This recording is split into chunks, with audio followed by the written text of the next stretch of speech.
Hello, I'm Moira Alderson with the BBC News. 13 US servicemen have been killed, along with dozens of Afghans, in an attack by the Islamic State group at Kabul airport. Our North America correspondent, David Willis, reports.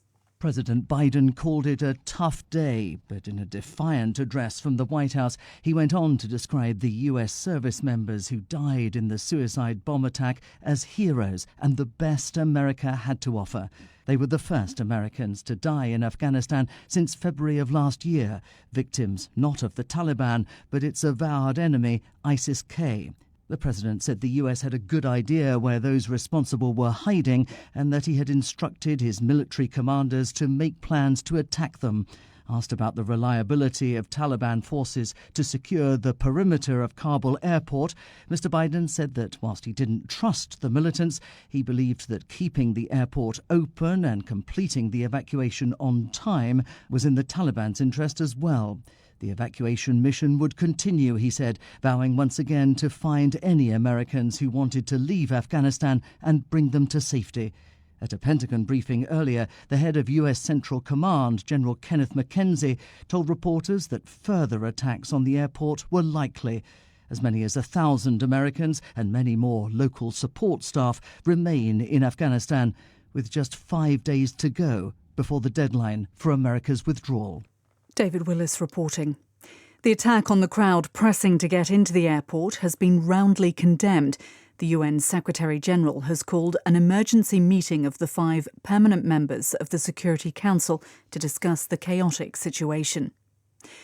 Dozens of school children abducted from an Islamic school in northern Nigeria 3 months ago are reported to have been released.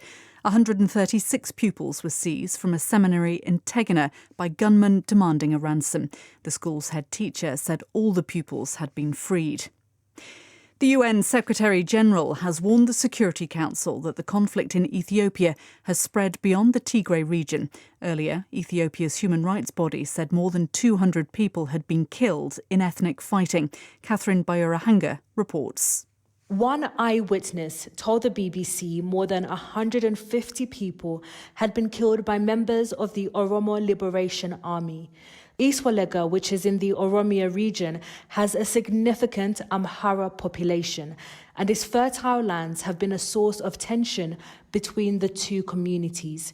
The Ethiopia Human Rights Commission said the attack was ethnic-based and blamed the OLA for much of the violence.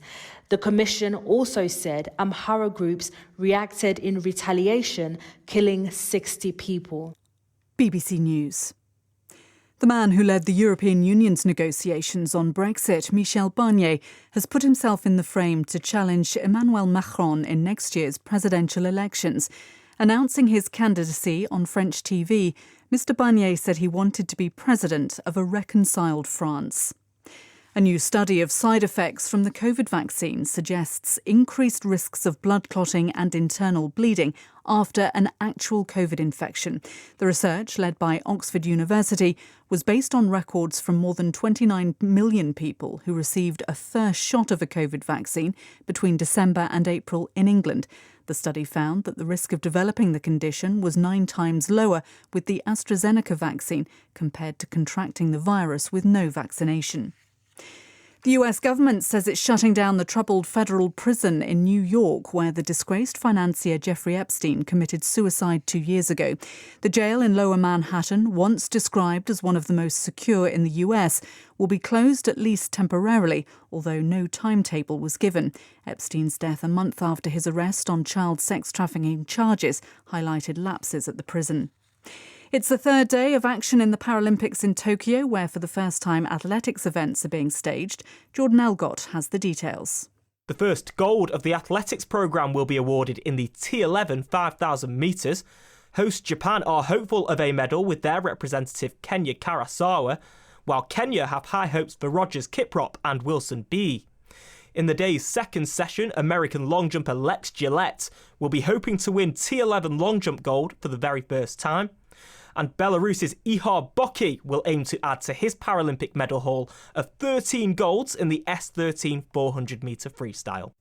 Jordan Elgott reporting on the Paralympics in Tokyo that are now entering their third day. That's the latest BBC News.